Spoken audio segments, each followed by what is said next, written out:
수험생 여러분 반갑습니다. 반갑습니다. 한국사 능력 검정시험 고급 이번 강의는 33번째 시간입니다. 제가 굉장히 즐거운 마음으로 스타트를 했는데요.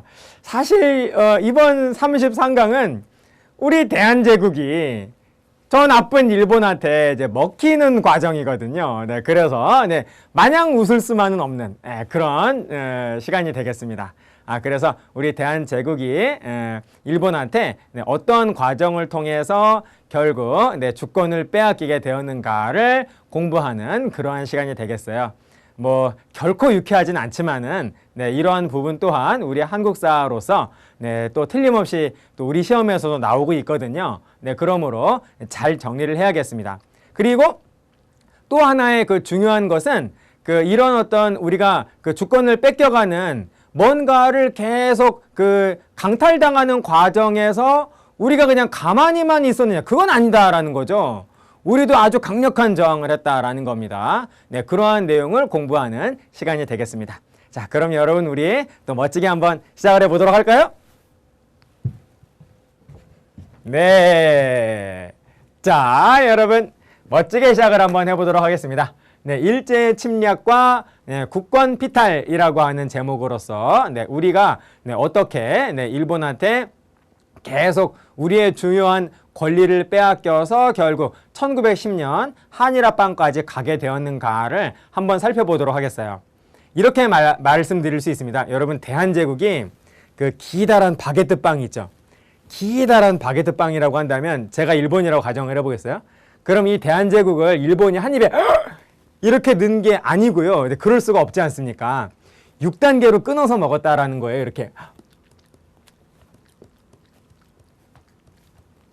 요런 식으로 6단계로 나눠서 먹었다라는 거죠. 그래서 일본이 우리 대한제국의 국권을 계속 야금야금 침탈해가는 과정, 그러니까 우리 입장에서 봤을 때는 피탈의 과정이죠. 계속 뺏겨가는 과정이 대체로 6개의 단계, 6단계의 6개의 조약이다 라고 말을 할 수가 있다라는 것이죠. 자, 그럼 여러분 하나씩 우리 역사를 되돌리면서 한번 해보도록 하겠습니다. 자, 제일 먼저 이거부터 한번 해보도록 하겠어요. 자, 러일 전쟁인데 러일 전쟁 전에 청일 전쟁도 있었죠. 같이 한번 다시 복습 한번 해보도록 하겠습니다. 자, 여러분 보시면 자, 우리는 조선은 약소국이었죠.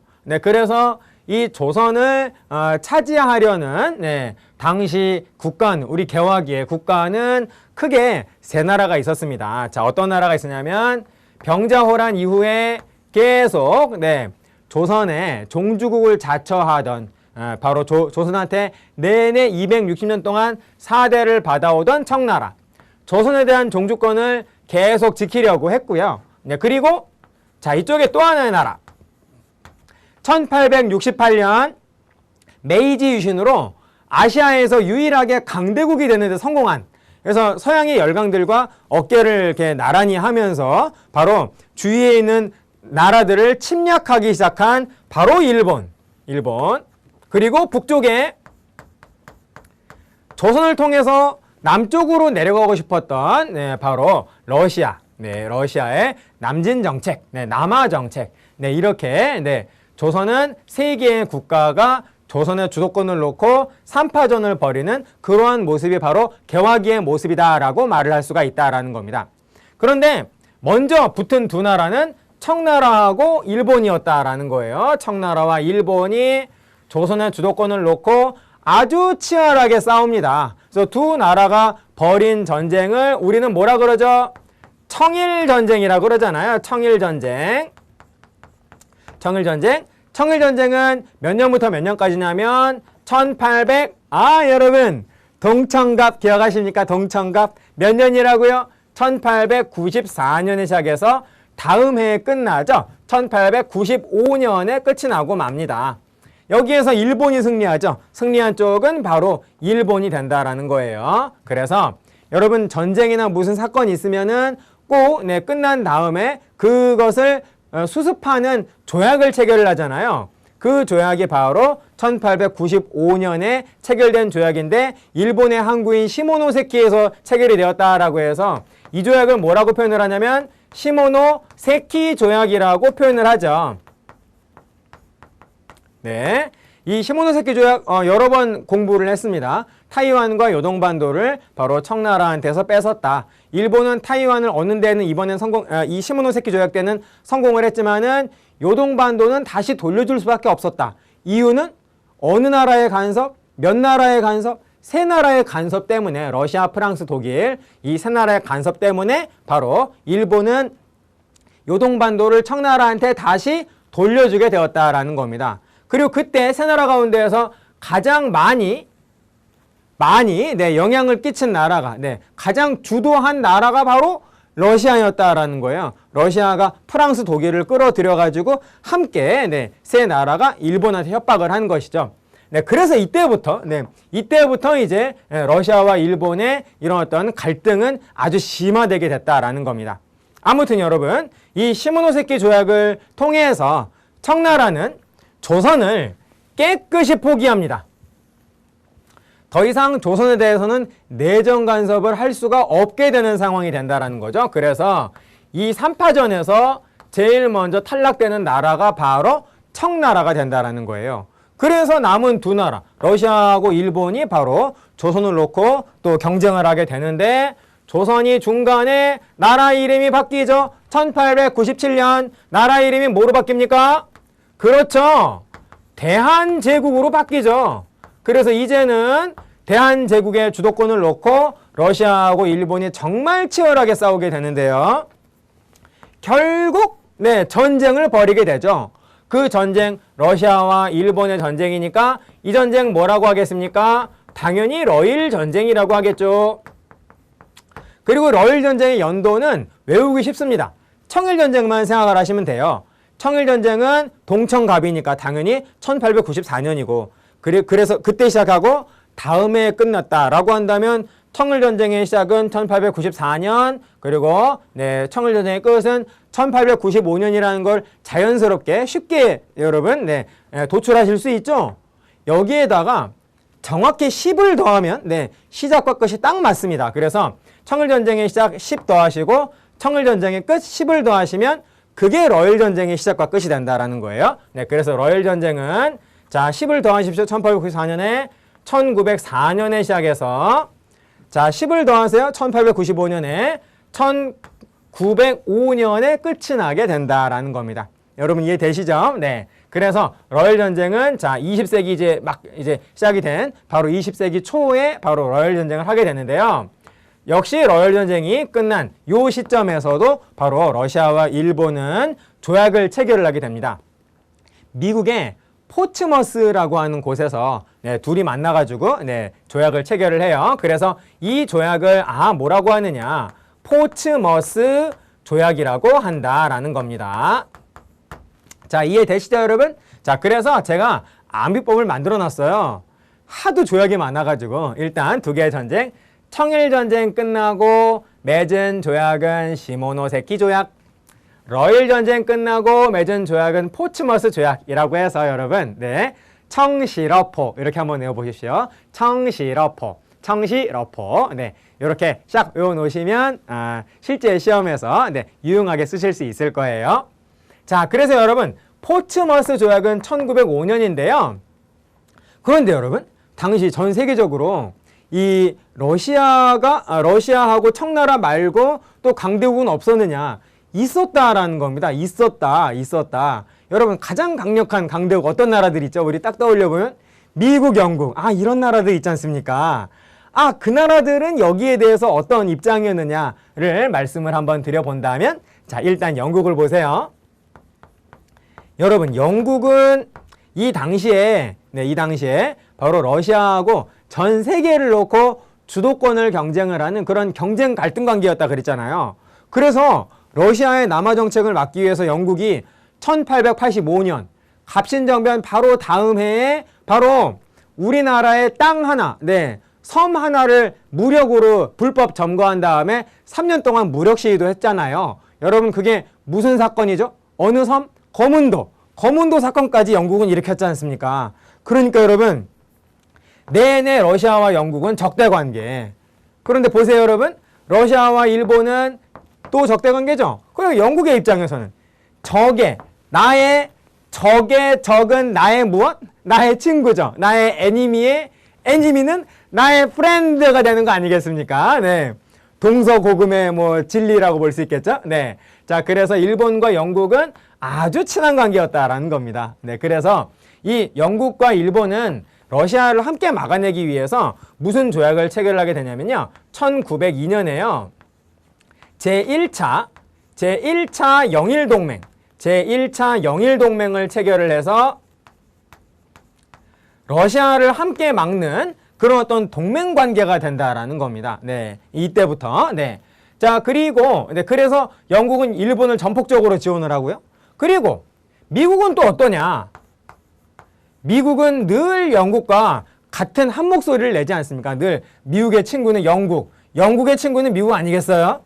조금 과장을 하자면 미국하고 영국이 세계사에서 사이가 나빴던 건 딱 한 번, 미국의 독립전쟁 때다. 이렇게 여러분 얘기할 수도 있다라는 겁니다. 그 이후로는 그냥 미국과 영국은 늘 같이 손 붙잡고 이렇게 팔짱 끼고 우리 함께 하지 않습니까? 여러분 지금도 영국은 미국의 입장에 대해서 굉장히 우호적이잖아요. 그렇죠. 네. 자, 그래서 미국과 영국 역시 영국은 모두 함께 일본을 전폭적으로 지원을 하는 그러한 입장이었다라는 겁니다. 그래서 러일 전쟁이 끝나갈 무렵에 일본은 자기 친구들인 미국하고 영국한테 내가 이제는 대한제국을 식민지로 이제 먹을까 해. 친구들아, 너희들 어떻게 생각하니? 그러면서 너희들한테 또 대가를 줄게 라고 하면서 미국하고 협약 하나 체결을 해서 일본이 대한제국 식민지로 만드는 거를 인정을 받습니다. 그리고 그 다음에 영국하고 또 협약을 체결을 해가지고 일본이 대한제국 먹는 거를 또 인정을 받아요. 그래서 일단 미국이 먼저 그리고 영국 그 다음 이렇게 되는데요. 모두 1905년입니다. 이따가 슬라이드에 있으니까 보세요. 미국과 일본은 가스라 테프트 밀약이라고 하는 비밀 협약을 체결해가지고 일본이 대한제국 식민지 만드는 거를 미국이 묵인을 해줍니다. 그리고 영국은 1905년에 여러분 제1차 영일동맹은 1902년이라고 말씀드렸죠. 제2차 영일동맹을 1905년에 또 체결해가지고 한 번 더 인정을 받아요. 자, 그렇게 된다라는 겁니다. 그리고 나서 그 다음에 연도는 같습니다만 미국한테 인정받고 영국한테 인정을 받은 다음에 맨 마지막에 포츠머스 조약을 통해서 러시아는 대한제국을 깨끗하게 포기한다라는 거예요. 그래서 자, 이렇게 된다. 러시아도 이제 더 이상 대한제국에 관심 끄기로 했다라는 겁니다. 포츠머스 조약을 통해서.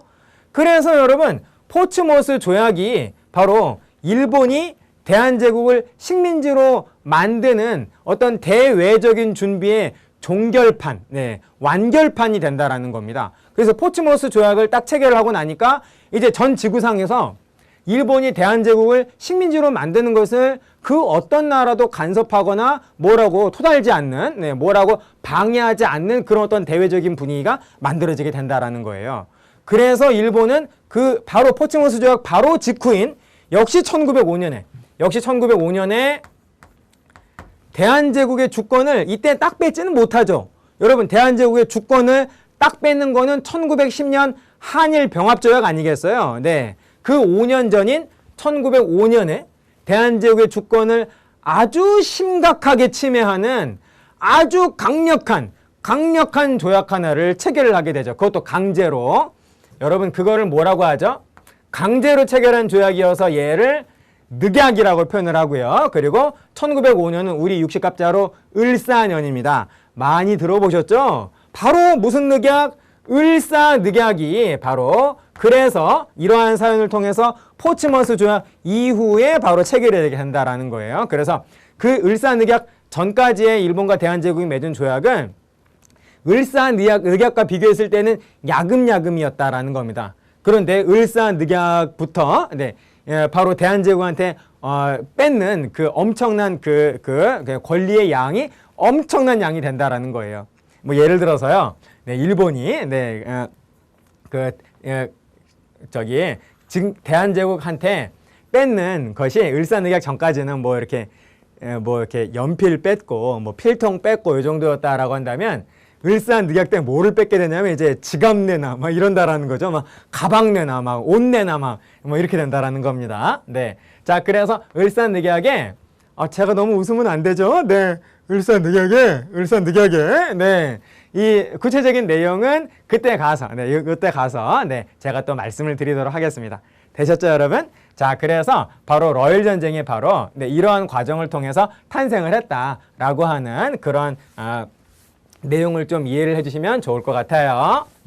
자, 좋습니다, 여러분. 자, 그러면 자, 러일 전쟁 순서대로 한번 보시죠. 자, 또 복습이 되겠네요. 네, 삼국 간섭 이후에 네, 러시아와 일본의 대립이 점차 심화가 되면서 이제 점점 이제 전운이 감돌게 되는 거죠. 네, 그리고 이때 네, 일본은 영국과 1차 영일동맹을 체결을 해가지고 영국이 바로 러시아와 네, 매우 적대적인 관계였기 때문에 바로 영국이 이런 동맹을 통해서 일본을 전폭적으로 지원을 하게 됩니다. 자, 그리고 용안포 사건이 일어나게 되는데 이것이 바로 러일 전쟁 1년 전에 일어난 사건으로서 결국 이 용안포 사건으로 러시아와 일본은 정말 아주 심각하게 적대적인 관계가 된다라는 거예요. 자, 요거를 잠깐 제가 설명을 드리겠습니다. 자, 얼른 그 우리나라의 그 북한 쪽만 얼른 제가 그리겠어요. 자, 요렇게 해서 자, 요 부분이 중요합니다. 용안포가 있는 부분이기 때문에 자, 여러분, 자, 여기가 우리나라의 어느 부분인지 느낌이 오시죠? 자, 요쪽도 한번 이렇게 그려보면 이렇게 해서 네. 일단 아래쪽은 생략을 하고요. 자, 우리나라가 여기 이렇게 있다라고 한다면요. 자, 보십시오, 여러분. 자, 여기가 의주고요. 의주 바로 아래, 바로 여기. 여기가 바로 여러분 어디다? 용안포입니다. 용안포. 이 용안포를 1903년에 러시아가 불법으로 무력으로 점령을 해버려요. 그게 바로 용안포 사건이라는 거죠. 여러분, 러시아가 왜 그러죠? 러시아의 꿈은 뭡니까? 얼지 않는 항구 아니겠어요? 부동항. 그래서 어떻게 해서든 우리 한반도 내에서 자기들이 뭔가 주도권을 줄 수 있는 항구를 갖고 싶었던 거예요. 그런데 계속 일본이 또 다른 여러 나라들이 그거를 막 막으니까 이번에는 러시아가 그냥 용안포를 일단 먼저 딱 점령을 한 다음에 그 다음에 여러분, 당시 우리나라는 1903년이니까 대한제국이 수립된 후죠. 대한제국 우리 정부한테 이 용안포 좀 빌려달라. 먼저 무력으로 점령해 놓고 나 돈 줄 테니까 매년 세금 낼 테니까 이 용안포 좀 우리한테 좀 빌려주면 안 될까? 라고 하는 그런 요청을 했다라는 겁니다. 그걸 뭐라고 하냐면 조차라고 한다라는 거예요. 조차. 너조차, 나조차, 우리조차 그 조차가 아니고요. 네. 이 조는 세금 낸다. 조세할 때 조자입니다. 그리고 차는 빌리 차자예요. 그래서 외국이 바로 어떤 나라의 땅을 매년 세금을 내면서 그 땅을 빌리는 것을 바로 뭐라고 하냐면 조차라고 한다라는 겁니다. 그래서 러시아가 용안포를 이렇게 무력으로 점거한 다음에 그 다음에 우리 대한제국 조정한테 조차를 요구를 했다라는 거예요. 당연히 반대를 했겠죠. 그리고 외국의 나라들이 오히려 더 난리를 쳤다라는 겁니다. 가장 여기에 극력 반대한 나라는 난리친 나라는 바로 일본이죠. 그래서 결국 용안포 사건은 러시아가 성공을 거두지 못하고 실패로 다시 물러나게 되거든요. 그러면서 이제 러시아와 일본은 정말 돌이킬 수 없는 그런 어떤 적대 관계가 돼버린다라는 겁니다. 그래서 점점 사이가 나빠져서 결국 다음 해에 전쟁을 일으켜야 되는데 전쟁이 일어날 것 같으니까 우리 고종 황제께서 어떻게 하시냐면요. 우리 대한제국은 러시아 편도 아니고 일본 편도 아니야. 우리 대한제국은 중립국가야. 그러니까 싸우지 마. 우리나라 갖고. 그랬다라는 겁니다. 러일 전쟁 일어나기 2주 전에. 하지만 여러분, 대한제국은 약소국이죠. 약소국의 어떤 선언, 이러한 대한제국을 먹으려고 하는 이러한 두 나라, 주도권을 가지려고 하는 두 나라한테는 전혀 영향력이 없었겠죠. 그래서 대한제국이 국외 중립선언을 2주 전에 했음에도 불구하고 전혀 아랑곳하지 않고 바로 러일 전쟁은 일어나고 만다라는 겁니다. 네, 그래서 네, 일본이 바로 러시아를 기습 공격하면서 바로 러일 전쟁이 시작이 된다. 그러니까 요거는 2주 한 보름 정도밖에 네, 안 돼요. 차이가 안 난다라는 겁니다. 자, 그래서 러일 전쟁이 시작이 되었고 그 다음은 또 어떤 일이 벌어지냐면요. 러일 전쟁 발발하고 또 2주 후입니다. 네, 그래서 대한제국 국외중립 선언하고 한일 의정서 사이의 기간은 한 달이 채 안 돼요. 네, 한 달 정도밖에 안 되는 아주 짧은 기간 동안에 이러한 또 굵직굵직한 사건들이 막 일어나는데요. 뭐라고 하냐면 여러분 청일전쟁 당시에 일본은 경복궁 기습 점령했죠. 그런 거랑 똑같은 상황이 전개된다라는 겁니다. 그래서 일본군이 또 네, 우리 한양을, 우리 도성인 서울을 점령한 다음에 무력으로서 점령을 한 다음에 그 다음에 우리 대한제국한테 이 어떤 조약에 강요를 했다라는 거죠. 일본이 뭐라 그러냐면요. 러시아는 진짜로 나쁜 나라인데 대한제국을 완전히 먹으려고 하는 아주 나쁜 나라다. 그래서 우리 착한 일본이 러시아가 대한제국을 먹는 것을 막기 위해서 우리가 지금 대한제국을 대신해서 네, 대한제국을 위해서 지금 싸워주고 있다라고 하는 말도 안 되는 억지를 부린다라는 겁니다. 우리 정말 좋죠? 그러면서 그래서 대한제국을 위해서 지금 전쟁을 벌이고 있는 우리 일본을 위해서 대한제국은 적어도 이 정도는 해줘야 되는 거 아니겠어? 라고 하면서 손을 딱 내밀었다라는 거예요. 우리 약소국인 대한제국은 어쩔 수 없이 그걸 들어줄 수밖에 없었겠죠. 여러분 그게 뭐냐면은 대한제국의 군사적 요충지, 가장 중요한 군사적 요충지, 네, 그거 달라 그럽니다. 그리고 네, 우리 대한제국 속에 있는 내에 있는 좋은 시설들, 네, 주요 시설들을 그냥 무제한, 네, 무조건적으로 그냥 쓸 수 있는 권리를 달라 그래서 일본이 힘이 없으면 그냥 다 뺏기는 겁니다. 네, 그래서 한일 의정서에서 바로 뭐를 뺏기게 되냐면 군사요지, 군사적 요충지를 말해요. 군사요지, 네, 그리고 시설 사용권을 우리는 어쩔 수 없이 일본한테 내주게 된다라는 겁니다. 네, 이해되시죠? 네.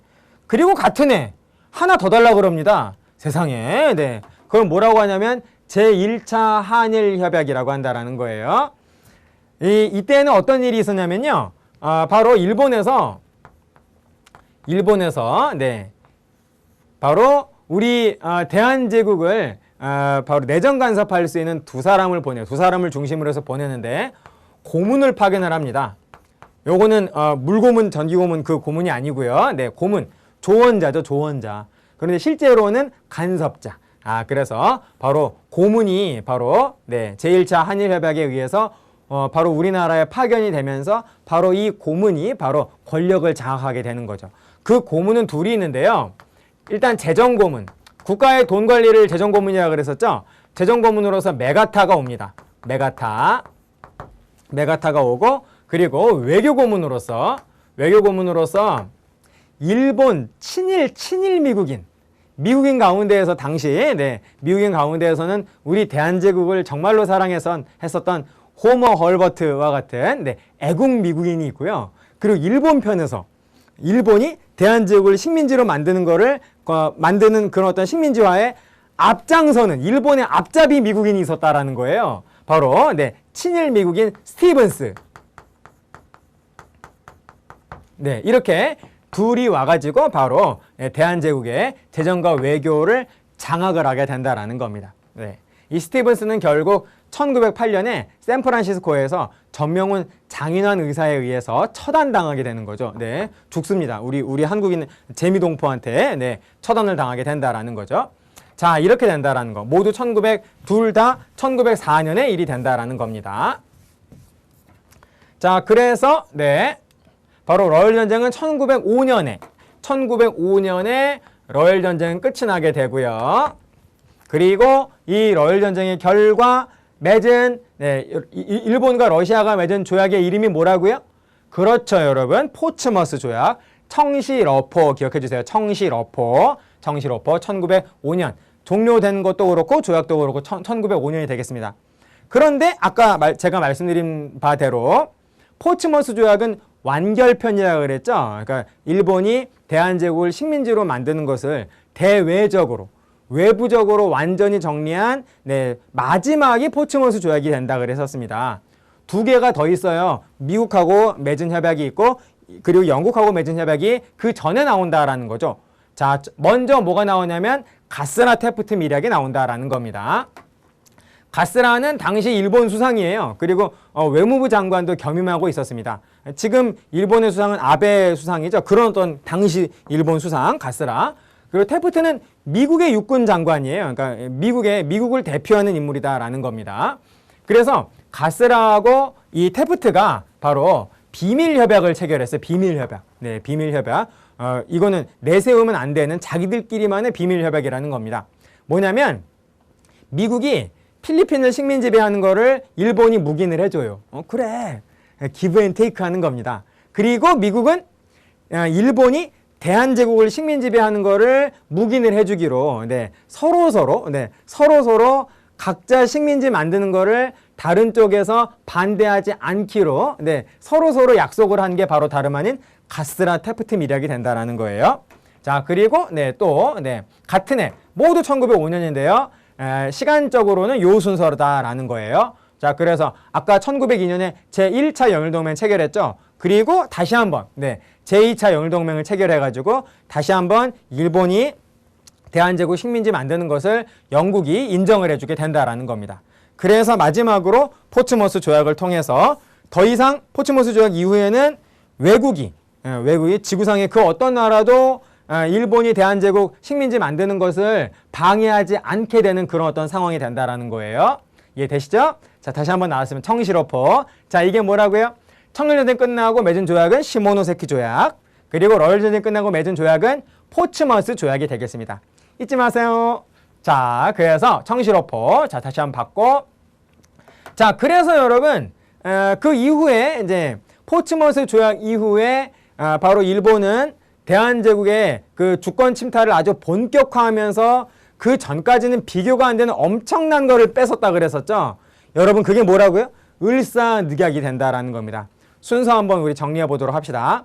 을사늑약은 별명이고요. 사실 우리 아까 제1차 한일협약 체결했죠. 네, 그래서 그 다음에 맺은 을사늑약은 정식 명칭은 제2차 한일협약입니다. 네, 제2차 한일협약.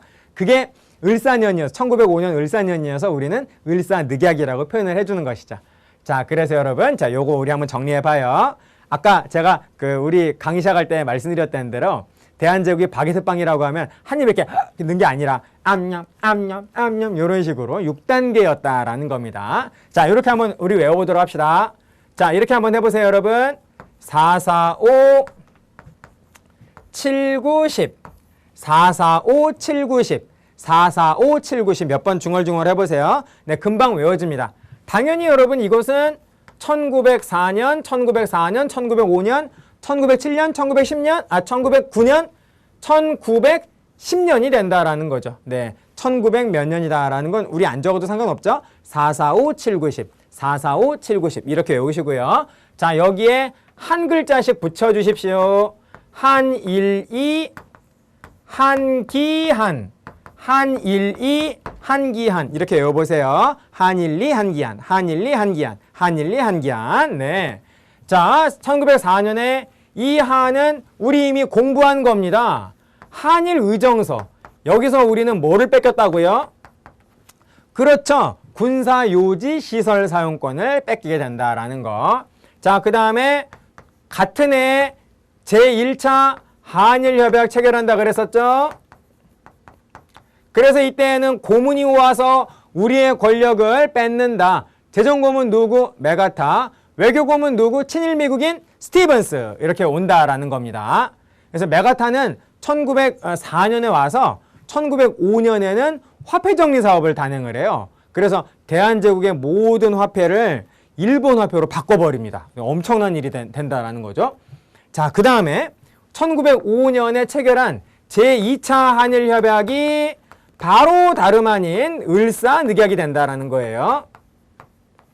을사조약이라고도 하고 을사늑약이라고도 하고, 늑은 강제라는 그런 뜻입니다. 네, 제2차 한일협약에서는 일단 대외적으로 우리는 뭐를 뺏기냐면 외교권을 박탈당해요. 외교권을 박탈을 당한다. 즉 우리 대한제국이 주권 국가로서 다른 어떤 국가하고도 교류할 수 없게 됩니다. 그래서 대한제국을 대신해서 무조건 일본이 대한제국을 대신해서 일본이 바로 전 세계의 모든 나라와 교류를 해야 하는 그런 어떤 외교권을 잃어버리는 조약이 바로 을사늑약이 되겠어요. 자, 요거 대외적으로는 요거고, 그리고 대내적으로는 일본이 우리 서울의 남산에다가 아예 그냥 우리를 통치하는 내정 간섭을 하는 기구 하나를 건물을 지어요. 그 건물 이름이면서 동시에 기구 이름이기도 합니다. 그것은 무엇이냐? 바로 통감부. 많이 들어보셨죠, 여러분? 그래서 초대 통감으로 이토 히로부미가 오죠. 물론 이토 히로부미는 한일 합방 전에 안중근 의사한테 처단을 당합니다만은 이때 초대 통감으로 이토 히로부미가 와가지고 우리나라의 내정을 간섭하게 된다, 장악하게 된다라는 겁니다. 그리고 이 통감부는 1910년 한일 합방으로 자동적으로 이 통감부가 뭐가 되는 거죠? 일제강점기에 우리를 통치한 일본의 최고기관 조선 총독부로 변신을 하게 된다라는 겁니다. 네, 그렇게 보시고요. 여러분, 이 제2차 한일협약, 이 을사늑약은, 얘는 을사늑약인데요. 을사늑약인데 우리의 고종 황제는 목숨을 걸고 목숨에 생명의 위협도 있었다라고 하죠. 목숨 걸고 을사늑약에 서명 안 했습니다. 서명하지 않습니다. 그러니까 원천적으로 무효다라는 거죠. 그래서 고종은 이 을사늑약의 부당성을 전 세계에 알리기 위해서 1907년 네덜란드에서 네덜란드 헤이그에서 바로 세계 평화 회의가 열리고 있을 때 거기에 바로 우리의 특사를 파견을 하게 되는 거죠. 이준, 이상설, 이휘종 이렇게 세 분을 파견을 하게 된다라는 겁니다. 여기에 일본의 방위 공작으로 이 세 분의 특사는 회의장 안에 들어가지 못하죠. 그리고 이것이 알려지면서 이것을 빌미로 해서 일본은 바로 고종 황제를 그냥 황제의 자리에서 쫓아내게 된다라는 겁니다. 고종 황제를 황제의 자리에 쫓아내고 고종의 아들을 새로운 황제로 옹립하면서 아무래도 나이가 어리기 때문에 그 황제는 바로 순종 황제인데요. 고종보다는 훨씬 만만하겠죠.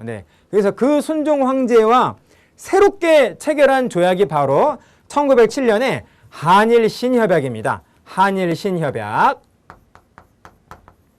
새로운 황제랑 체결을 했다라고 해서 새 신자가 들어가요. 한일 신협약이라고 하고, 그리고 1907년은 60갑자로 정민년이거든요. 그래서 이거를 또 뭐라고도 표현을 하냐면 정미칠조약이라고도 표현을 합니다. 같은 조약이 되겠어요. 한일 신협약, 정미칠조약 같은 말. 여기에서는 가장 중요한 게 뭐냐면요. 바로 차관 정치가 시작이 됐다라는 겁니다. 돈 빌린다의 그 차관이 아니고요. 각부 장관, 각부 장관의 다음 자리가 바로 차관이잖아요. 장관, 차관. 차관이 일본인이 되는 거예요. 장관은 한국인인데 실권은 누가 갖고 있냐면 차관인 일본인이 갖고 있는. 그래서 비록 장관이 한국인이라 할지라도 아무런 어떤 권력을 갖지 않고 차관인 일본인이 바로 각부 차관이 되어가지고 실권을 가지면서 바로 대한제국을 운영을 하는 그런 어떤 정치가 시작이 된 게 바로 1907년에 한일 신협약, 정미칠조약이 된다라는 겁니다. 그래서 계속 야금야금 막 뺏어 나가는 거예요.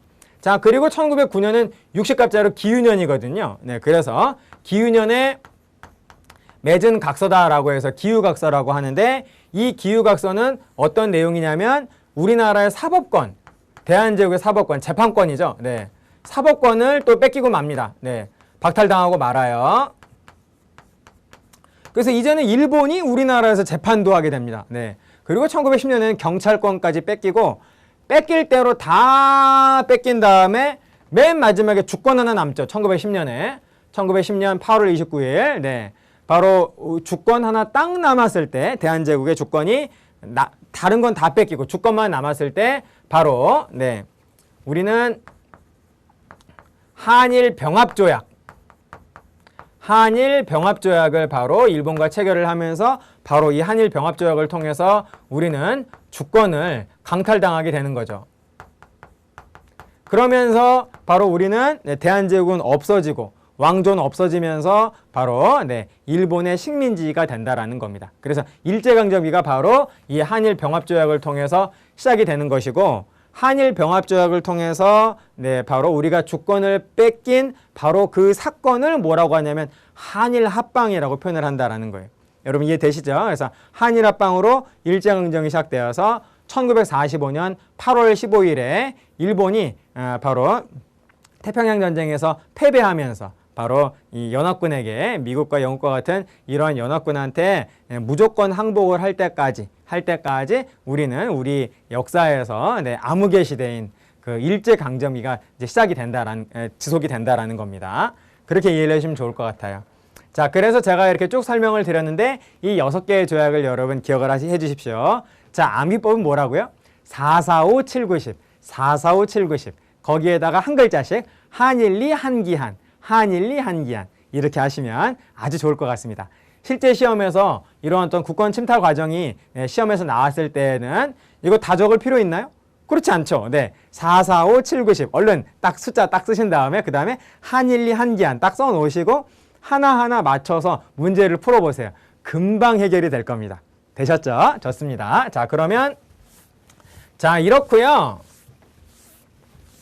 자, 우리가 그냥 이렇게 해서 그냥 무조건 손만 놓고 그냥 네 하다가 그냥 끝나냐, 그건 결코 아니다라는 겁니다. 을사늑약에 대한 반대가 뭐 그 외에 정말 많은 반대 운동이 있었는데 가장 큰 게 을사늑약이기 때문에 을사늑약에 대한 반대 좀 설명을 드리겠습니다. 자, 우선 우국지사들이 자결, 분함을 견디다 못해서 스스로 목숨을 끊는 그런 경우가 많았어요. 제가 이렇게 두 분만 적었는데 우리 책에 두 분이 있어서 사실은 굉장히 많습니다. 이때 자결하신 분이 정말 한두 분이 아니다라는 거예요. 굉장히 많아요. 특히 가장 잘 나오는 분이 민영환이기 때문에 여러분 민영환을 기억을 해 주십시오. 을사늑약의 정말 비통한 그리고 그 미래를 우리 국민들한테 또 긍정적인 미래를 또 염원을 하는 아주 비통한 유서 하나를 남기고 결국 민영환은 자결을 하잖아요. 그래서 을사늑약에 대한 반대로 자결을 했다라는 걸 기억해 주시고요. 자, 그리고 장지연은 황성신문에 일제를 아주 강하게 규탄하는 그러한 논설을 하나 쓰죠. 여러분 그 논설 이름 좀 들어보셨을 것 같습니다.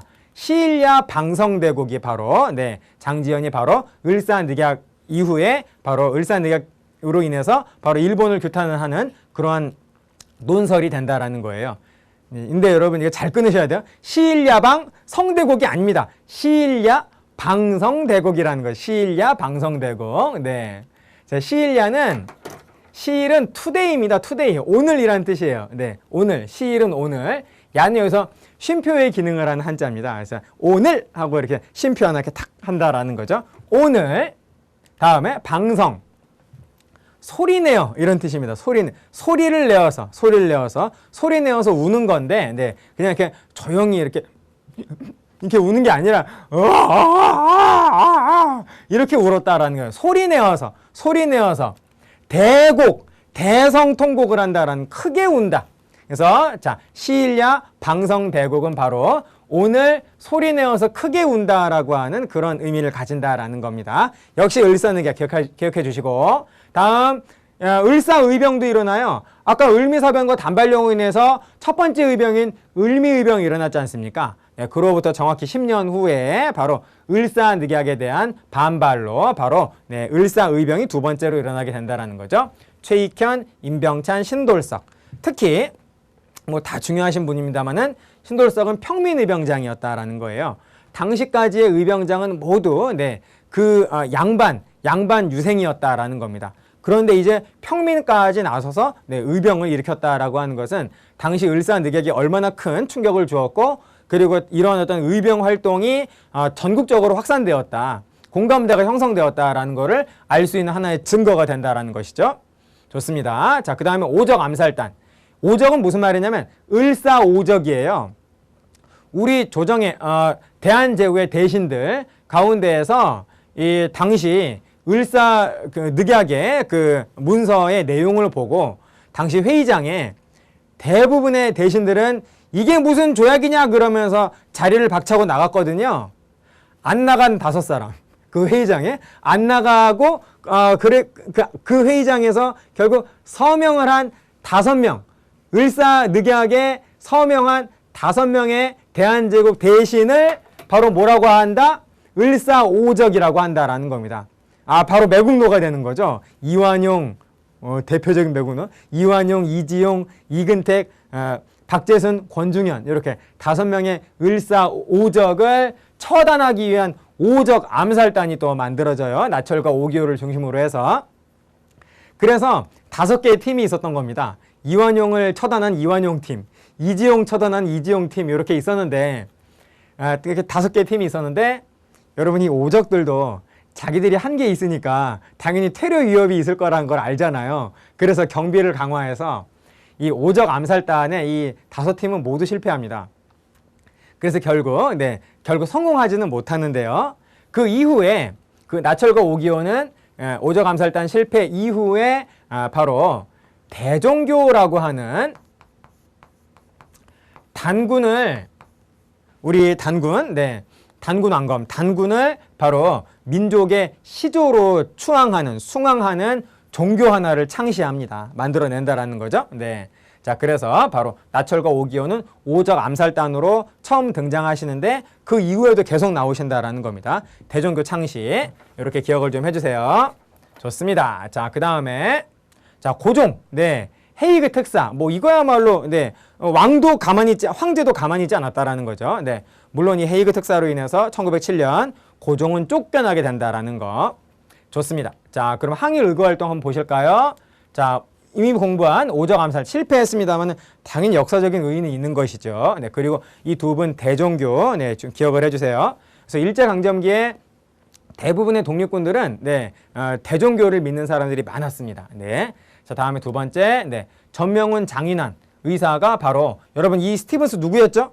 아까 제1차 한일협약 때 바로 외교 고문으로서 우리나라의 외교권을 장악한 친일 미국인, 일본의 앞잡이, 아주 나쁜, 스티븐스를 바로 미국의 그 샌프란시스코에 있잖아요. 아름다운 다리도 있는, 금문교 아름다운 다리도 있는 그 샌프란시스코의 오클랜드에서 우리 샌프란시스코에 살고 있었던 우리 재미동포, 전명훈 장인환 의사가 바로 스티븐스를 바로 처단을 했습니다. 1908년이 되겠죠. 그런데 재미있는 것은 이 2분이 협동을 한 게 아니에요. 협동을 한 게 아니라 단독으로 정말 역사에 정말 우연이 아닐 수가 없는데요. 같은 날, 같은 시간에, 같은 장소에서 각자 얘를 죽일 마음을 먹었던 거예요. 단독 범행입니다. 단독 범행인데 이게 같은 날, 같은 장소에서 같은 시간에 이루어졌다라는 거죠. 그래서 한 분이 이렇게 스티븐스 쏘려고 이렇게 권총을 들고 보니까 나랑 똑같은 행동하는 사람이 한 명 더 있는 거예요. 그러면서 여러분 결국 장인환의 청탄에 의해서 스티븐스는 이제 죽게 된다라는 겁니다. 자, 당시 우리 얼마나 스티븐스를 증오했는지를 우리가 알 수가 있다라는 거죠. 다음 이재명, 명동성당 앞에서 바로 겨울에 민족의 그 결의의 원흉, 이완용을 칼로 찔렀으나 이완용은 중상을 입고 결국 죽지는 않습니다. 살아나게 된다라는 것이죠. 우리의 이재명 의사께서는 이제 순국하시고 처형당하시고, 안중근, 이토 히로부미, 1909년에 초대 통감으로 왔었던 가장 우리의 그 대한제국 식민지화에 앞장섰던 이토 히로부미를 또 처단을 하신 안중근 의사, 바로 이러한 분들이 바로 항일 의거 활동이라고 볼 수가 있겠습니다. 이해되시죠, 여러분? 자, 그래서 여러분 오늘은 여기까지네요. 내용 자체는 좀 무거운 그런 어떤 주제였습니다만은 역시 또 우리는 이러한 부분을 또 우리 한국사로 수용을 하면서 이것을 통해서 우리가 많은 것을 또 새롭게 느낄 수가 있습니다. 그래서 교훈으로 삼아야겠죠? 자, 그래서 또 시험에도 또 이 부분 잘 나오니까요. 잘 여러분 정리해 주십시오. 여러분 여기까지 하겠습니다. 수고하셨습니다.